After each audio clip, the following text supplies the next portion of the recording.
आपका स्वागत है आपके अपने YouTube चैनल महाअध्ययन में। वीडियो को लाइक करें और अगर आपने अभी तक चैनल को सब्सक्राइब नहीं किया है तो जल्दी से कर दें।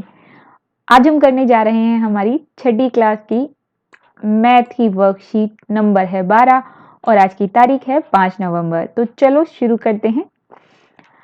आज हम सीखने जा रहे हैं पूर्णांकों का घटाव।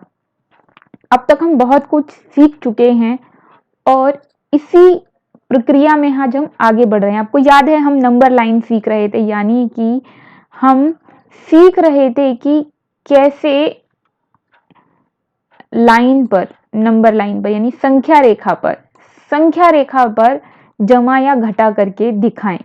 तो अब हम उसी तरफ आगे बढ़ रहे हैं। जैसा कि हम जानते हैं घटाने का मतलब होता है हटाना, और धनात्मक पूर्णांकों में उसी तरह घटाते हैं जैसे पूर्ण संख्याओं को घटाते हैं। इसका मतलब जो भी जमा वाली संख्या होती है हम उसी तरह घटाते हैं जैसे हमारी बाकी हम आज तक घटाना सीखते आए हैं, उसी तरह से घटाते हैं। परंतु कुछ पूर्णांकों में जहां घटाना संभव नहीं हो पाता, जहां हमें घटाना नहीं आता है, तो वहां पे हम क्या करते हैं, योज्य प्रतिलोम का प्रयोग करते हैं। तो ये योज्य प्रतिलोम क्या होता है? योज्य प्रतिलोम होता है कि जो संख्या हमें दी गई है उसमें से उसी संख्या को घटा दें ताकि 0 आ जाए। मतलब अगर घटा 6 दिया हुआ है तो हमने उसमें से जमा 6 को जमा कर दिया, और अगर जमा 7 दिया है तो हमने उसमें घटा 7 को जमा कर दिया। मतलब करते क्या है, ऐसी संख्या जमा करते हैं जिससे वो 0 हो जाए। तो 0 कब होगी, उसमें से उसी के जैसी संख्या को निकाल दिया जाए। तो अगर घटा की संख्या है तो उसमें जमा की संख्या को घटा जमा कर देते हैं, जमा की संख्या है तो उसमें से घटा वाली संख्या को जमा कर देते हैं। अब हमें बताना है कि घटा 9 दिया हुआ हो तो उसका योज्य प्रतिलोम क्या होगा। मतलब घटा 9 में से क्या जमा करें कि हमारा उत्तर 0 हो जाए। तो भाई घटा 9 में अगर हम जमा कर दें जमा 9 तो वो हो जाएगा 0। तो इसका उत्तर क्या है, जमा 9। अब हम संख्या रेखा पर पूर्णांकों का घटाव सीखेंगे। तो देखिए सबसे पहले मैं एक उदाहरण दिया है, जमा 4, उसमें से घटा करना है जमा 5। हमें पता है अगर घटा का निशान बाहर है और अंदर जमा का निशान है तो इसे जब हम ब्रैकेट को खोलते हैं तो वो हो जाता है घटा 5, यानी जमा घटा घटा का निशान बन जाएगा। तो जमा घटा बन गया घटा, और जमा 4 आगे हमें दिया ही हुआ था। तो कुल मिला के ये क्या बना, ये बना जमा 4 में घटा 5। तो यहां पर घटा होनी है तो घटा कर दो, 5 में से 4 गए 1, निशान बड़े के साथ वाला आएगा तो बड़ा 5 है, तो क्या आ गया, घटा 1। तो अगर आपको कहा जाए कि संख्या रेखा पर जमा 4 घटा 5 को दिखाओ, तो आप पहले 4 पर जाएंगे, फिर 4 से वापिस पीछे 5 पर आएंगे जो हमने पीछे सीखा था। तो अगर हम वापिस पीछे 5 संख्या गिनकर आएंगे तो हम पहुंचेंगे 1 पर, लेकिन वहां हमें गिनना पड़ता है। देखिए जैसे हम गए 4 पर पहुंच गए, 4 पे से फिर हमें गिनना पड़ता है 1 2 3 4 5, और हम पहुंचे किस पर, घटा 1 पर। तो हमें ये गिनना ना पड़े, हम सीधा अगर घटा लें और हमें पता है कि हमें घटा 1 पर जाना है तो हम बिना गिने सीधा घटा 1 पर जा सकते हैं। कैसे जा सकते हैं, जैसे कि इस चित्र में हम गए हैं, पहले हम सीधा 4 पर चले गए और 4 से सीधा हम आ गए वापिस घटा 1 पर, क्योंकि हमें घटा 5 करना था। पहले 4 आगे जाना था और फिर वापिस पीछे 5 बार आना था, तो पहुंच गए हम घटा 1 पर। अब यही हम करके देखेंगे अगली संख्या में। अगर जमा का 5 दिया हो और उसमें से घटा करने के लिए कहा हो जमा 4, तो ब्रैकेट को जब हम खोलेंगे, कोष्टक को खोलेंगे, तो घटा जमा घटा हो गई, घटा 4 आ गया। तो जमा 5 में से घटा 4 करना है तो कितना आएगा, घटा करने पर आएगा 1। तो अब हम क्या करेंगे, हम सबसे पहले जमा वाली संख्या दी है जमा 5, हम सीधा 5 पर चले जाएंगे और वहां से घटा 4 पर सीधा, अगर हमें पीछे आना है तो घटा 4 करेंगे तो 1 पर पहुंचेंगे। तो हम वहां से क्या करेंगे, 5 से सीधा 1 पर आ जाएंगे। देखिए यहां से हम 5 पर गए, 5 पे जाके सीधा 1 पर आ गए बिना गिने, और यही हमारा उत्तर है। अब बढ़ते हैं आगे। घटा घटा वाली संख्याएं दी हुई हैं, घटा 4 और घटा 4। तो निशान बाहर घटा का है तो घटा घटा क्या बन जाएगा, जमा बन गया। तो घटा 5 के साथ आ गया जमा 4। तो हम पहले 0 से घटा 5 पे जाएंगे और फिर वापस पीछे जमा की तरफ 4 नंबर बढ़ेंगे तो पहुंचेंगे घटा 1 पर। तो हमने यहाँ पे जमा घटा करके देखो तो घटा 1 आया। तो इसे गिनकर अगर आप देखना चाहते तो देख लीजिए, हम घटा 1 पर ही पहुंचेंगे। तो 0 से हम पहले आए घटा 5 पे, अब यहाँ से 4 गिनना है हमें, जमा करना होता है तो हम दाई ओर जाते हैं, सीधे हाथ की तरफ जाते हैं। तो सीधे हाथ की तरफ गिन लीजिए, 1 2 3 और ये 4। पहुंचे कहाँ, घटा 1 पर पहुंचे। जो हमने करके देखा था जमा घटा तो घटा 1 ही आया था। तो अगर हम बिना गिने सीधा घटा 1 पर आ जाते तो ये भी हमारा उत्तर ठीक निकलता। तो अब हम करते हैं अगला। जमा 4 दिया हुआ है, उसमें से घटा 5 करना है। तो घटा का निशान बीच में है और घटा ही 5 है, तो ब्रैकेट खोलने पर ये हो जाएगा जमा। तो जमा 4 और जमा 5 हो गया, कितना हो गया, 9। तो अगर हम जमा 4 पर जाएं और फिर वहां से जमा 5 करें, यानी जमा 4 पर जाने के लिए हम सीधे हाथ पे 4 की तरफ 4 नंबर जाएंगे, यानी कि सीधे हाथ पर 4 नंबर गए तो हम पहुंच गए सीधा 4 पे। और वहां से फिर हमें जमा 5 करना है तो फिर सीधे हाथ पर 5 नंबर आगे जाएंगे तो हम 9 पर पहुंचेंगे। इसे हमें गिनने की जरूरत नहीं है क्योंकि हम ये निकाल चुके हैं, 9 आया है उत्तर। तो अब सीधा 9 पर चले जाइए, ये हो गया उत्तर।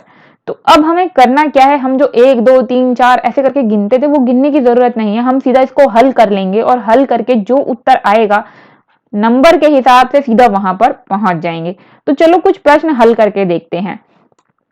जो यहाँ पर प्रश्न दिए गए हैं ABCDEFGH, वो सब अब हम अपनी कॉपी में करेंगे। तो चलो शुरू करते हैं। पहले हमें दिया गया है जमा 8 में से घटा जमा 6 करना है। तो आपको पता है जमा अंदर है घटा बाहर है, जमा घटा के निशान होते हैं तो बन जाता है घटा 6। घटा 6 बन गया। तो जमा 8 में से 6 घटाएंगे तो कितना आएगा, आएगा 2 आएगा। तो अब हम क्या करेंगे, सीधा 8 पर जाएंगे और 8 से सीधा 2 पर आ जाएंगे क्योंकि 2 आया है जमा वाला, क्योंकि बड़ा निशान किसका है, जमा का है। तो 2 के साथ क्या आएगा, जमा आएगा। तो हम जमा वाले सीधा 2 पर पहुंच गए। ये आ गया हमारा उत्तर जो इस चित्र में मैंने आपको दिखाया है। तो ये हो गया हमारा ए। अब करते हैं बी। बी में इन्होंने हमें कहा है जमा 3 में से घटा करो जमा 5। तो घटा जमा, जमा या घटा, तो घटा जमा मैं आपको बार बार बता रही हूं, जब निशान अलग अलग होते हैं तो वो घटा बन जाते हैं। तो ये बन गया घटा। तो जमा 3 घटा 5 कितना आएगा, जमा घटा करेंगे जब इनको तो आएगा 2, लेकिन निशान किसके साथ आएगा, बड़े वाला। तो बड़ा कौन है, 5, तो निशान आ गया घटा का। तो अगर जमा 3 घटा 5 करेंगे तो आएगा हमारे पास घटा 2। तो हम सीधा 3 पर चले जाएंगे और 3 पर जाने के बाद सीधा घटा 2 पर चले जाएंगे क्योंकि अब हमें 5 बार गिनने की जरूरत नहीं है। तो यहां हम आए 3 तक और 3 से वापस चले गए हम 2 पर, घटा 2 पर। तो ये हमारा उत्तर हो गया बी।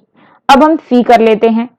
घटा 7 को घटा 5 करना है, घटा करनी है घटा 5 में से। तो दोनों निशान एक जैसे हैं, ये घटा घटा, तो जब निशान एक जैसे होते हैं तो जमा बन जाता है। ये बन गया जमा 5।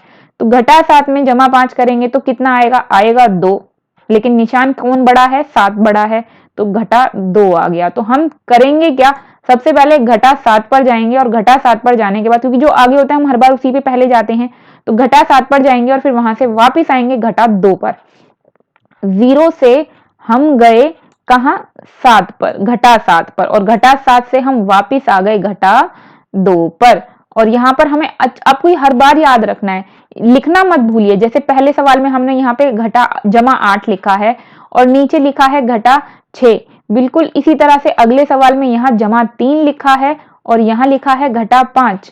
हम जो कुछ कर रहे हैं नंबर लाइन पर, जो भी चीजें हम दिखा रहे हैं संख्या रेखा पर, उसे हमें लिखना भी है। ये घटा 7 लिखा है, फिर हमने ये 5 लिखा है क्योंकि हम जमा 5 हुए हैं यहाँ पर। इसी तरह से अगले सवाल को जब हम डी को देखेंगे तो घटा 3 में से घटा करना है घटा 10। तो घटा घटा निशान आ गए तो ये क्या बन जाएंगे, एक जैसे निशान जमा बन जाते हैं, ये बन गए जमा 10। तो घटा करने पर क्या आएगा, आएगा 7, 7 आ गया। 10 में से 3 गए 7, निशान बड़े वाले के साथ का रहेगा, तो बड़ा कौन है 10, तो निशान आ गया जमा का। तो इसका मतलब हम पहले घटा 3 पर चले जाएंगे और फिर वहां से हम किस पर आएंगे, बताओ जल्दी से। अगर हम यहाँ पर घटा तो अब हम क्या करेंगे, यहाँ पर हमारा आ गया घटा 3 जमा 10 करने पे 7, यानी कि जमा का 7 आया हमारा, सिर्फ 7 नहीं, जमा का 7। तो अब हमें करना क्या है, करना ये है हमें कि हम फटाफट से घटा 3 पर चले जाएंगे 0 से, क्योंकि ये भाई 10 बड़ा था तो इसलिए जमा का 7 है। तो 0 से गए हम 3 पर, भाई यहाँ पहुंच गए 3 पर, और 3 पर पहुंचने के बाद यहाँ से हम आ गए 7 पर, और ये आ गया हमारा उत्तर। हमें गिनने की जरूरत भी नहीं, हम सीधा 7 पर आ गए। अब अगला सवाल देखते हैं, अगला है हमारा ई। तो ई कर लेते हैं जल्दी से। करना क्या है, करना ये है कि घटा 3 में से घटा करना है जमा 6 को। तो अब देखिए ये निशान जो है दोनों अलग अलग तरह के हैं, और हम अब तक जान ही चुके हैं अगर निशान अलग अलग तरह के होते हैं तो हम घटा कर देते हैं। तो ये हो गया घटा 6। तो घटा 3 में से घटा 6 करेंगे तो कितना आएगा, तो भाई सीधी सी बात है, घटा घटा होती है जमा, ये हो जाएगी जमा। इन दोनों को जमा तो करेंगे पर निशान किसका आएगा, बड़े वाला। बड़ा कौन है, 6, तो घटा 9 आ गया। तो पहले हम घटा 3 पर चले जाएंगे और वहां से सीधा चले जाएंगे घटा 9 पर। ये देखिए हम 3 पर आए और फिर आए 9 पर, और हम यहाँ पर पहुंच गए, और ये आ गया हमारा उत्तर। उसके बाद बढ़ जाते हैं आगे। घटा 7 में से करना है हमें घटा जमा 4 को। निशान एक जैसे नहीं है, अलग अलग हैं। अब क्योंकि निशान अलग अलग हैं इसीलिए हम इन्हें कर देंगे घटा। ये आ गया घटा 4। तो घटा 7 में से घटा 4 करेंगे तो ये हो जाएगा जमा, जमा होकर आएगा 11, 7 4 11, और निशान आएगा बड़े के साथ वाला। बड़ा कौन है, 7, तो 7 का निशान है घटा का। तो हम क्या करेंगे, पहले घटा 7 पर चले जाएंगे, वहां से घटा 11 पर चले जाएंगे, सीधा, गिनने की जरूरत नहीं है, और हमारा उत्तर आ जाएगा। ये रहा हमारा घटा 11। पहले हम यहाँ 7 पर आए और 7 से हम यहाँ 11 पर चले गए। अब करते हैं जी। जमा 9 में करना है घटा 5 को घटा। तो जमा एक, जब दोनों निशान एक जैसे होते हैं तो हम जमा बना देते हैं, तो घटा घटा बन गई जमा। तो जमा 9 और जमा 5 कितना बनता है, तो बनता है 14। बड़ा कौन है, 9, तो निशान किसका आएगा, जमा का। इसका मतलब हमें जमा 14 पर पहुंचना है। तो चलो फटाफट से पहुंच जाते हैं। 0 से गए हम 9 पर, और 9 से हम बिना किसी काउंटिंग के पहुंच गए 14 पर, और ये है हमारा उत्तर। चलो फटाफट से एच कर लेते हैं। जमा 7 में करना है घटा को घटा 8। तो घटा घटा मिलकर बन गए जमा 8, और कितना आया हम जानते ही हैं, दोनों को जमा करने पर आएगा हमारा 15, और निशान आएगा जमा का, क्योंकि 8 बड़ा है और उसके साथ निशान है जमा का। तो हम सीधा चले जाएंगे 0 से। ओहो, यहाँ पर थोड़ी सी चित्र में हो गई है गलती, जिसे आप ठीक कर लीजिए। 0 से जाना है, 1 से नहीं जाना है। 0 से जाएंगे 7 पर, और 7 से जाएंगे हम सीधा 15 पर, और ये आ गया हमारा उत्तर। तो ये थी आज की छोटी सी मोटी सी प्यारी सी वर्कशीट। आपके वर्कशीट के सॉल्यूशन के साथ थी ये वीडियो। तो मैं उम्मीद करती हूँ आपको इस वीडियो से आपके उत्तर करने में बहुत मदद मिलेगी, और आपको ये वीडियो अच्छी लगी होगी और समझ में आई होगी। तो माय डियर स्टूडेंट्स, प्लीज जल्दी से आपकी वीडियो के नीचे आ रहा है एक निशान रेड कलर का जिस पर लिखा है सब्सक्राइब। अगर आपने अभी तक चैनल को सब्सक्राइब नहीं किया है तो उसे क्लिक कीजिए, कलर चेंज मतलब चैनल सब्सक्राइब। जब आप चैनल को सब्सक्राइब करते हैं, वीडियो को लाइक करते हैं, तो हमें बहुत एनर्जी मिलती है ताकि हम आपके लिए ऐसी और अच्छी अच्छी वीडियो बना सकें। इसलिए जरूरी है वीडियो को लाइक और चैनल को सब्सक्राइब करना। शेयर करना बिल्कुल भी ना भूलें। वीडियो को फ्रेंड्स के साथ जरूर शेयर करें, क्योंकि ज्ञान बांटने से बढ़ता है। फिर मिलते हैं ऐसी ही अच्छी सी प्यारी सी नॉलेज वाली वर्कशीट के साथ। तब तक स्वस्थ रहें, खुश रहें। नमस्कार और थैंक यू।